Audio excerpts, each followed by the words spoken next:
Britain అప్రతిహతంగా సాగుతోన్న Gulf వార్కి బ్రేకులేసేందుకు కాల్పుల విరమణ ప్రతిపాదన తెరపైకి వచ్చింది. అటు అమెరికా ఇటు ఇరాన్ రెండింటికి ఈ ప్రతిపాదనని పంపించగా వాటిపై స్పందన మాత్రం అంతంత మాత్రంగానే ఉంది.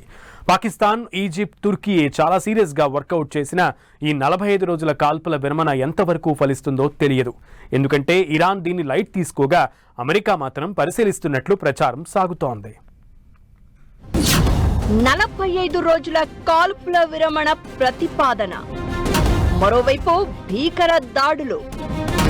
హర్ముజ్ తెరవాల్సిందేనంటూ విరుచుకుపడిన ట్రంప్. భీకర దాడులతో హోరెత్తిన ఇరాన్. 34 మంది మృతి. సంధి కోసం తుర్కీయే, ఈజిప్ట్, పాకిస్తాన్ రాయబారం.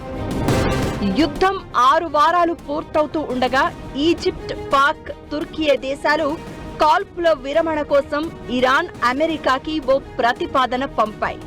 2 దేశాలకు ఈ డ్రాఫ్ట్ వెళ్లినట్లు ఈ దేశాలు చెప్పాయి. ఇరాన్ ఫారిన్ మినిస్టర్ అరాగ్చీకి అమెరికన్ మినిస్టర్ స్టీవ్ విట్కాఫ్ కు పంపిన ఈ ప్రతిపాదన ప్రకారం 45 రోజుల తక్షణ కాల్పుల విరమణ షరతు ఉంది.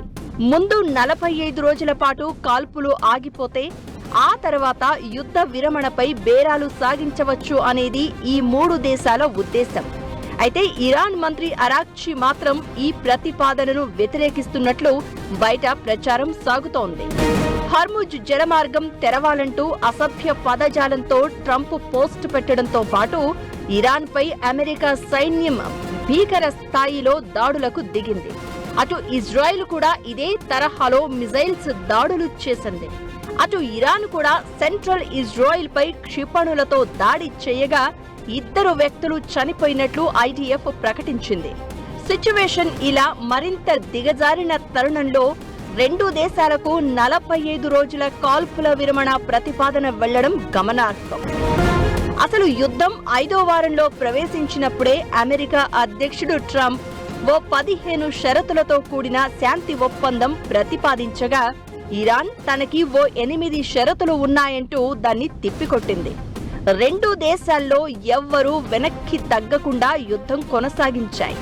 మరోవైపు హర్ముజ్ జలమార్గం చుట్టూని అసలు యుద్ధమంతా అలుముకోవడం విశేషం. ఇరాన్లో ప్రభుత్వ మార్పిడి కోరుతున్నట్లు ముందుగా చెప్పగా ఆ తర్వాత ప్రపంచ దేశాలకు జలమార్గం అవసరం తెలిసి రావడంతో ముందు హర్ముజ్ జలమార్గం తెరవకపోతే నరకం చూపిస్తానంటూ ట్రంప్ హెచ్చరించిన నేపథ్యంలో పాక్, తుర్కీయే, ఈజిప్ట్ దేశాలు 45 రోజుల కాల్పుల విరమణ ప్రతిపాదన ప్రాధాన్యత సంతరించుకుంది.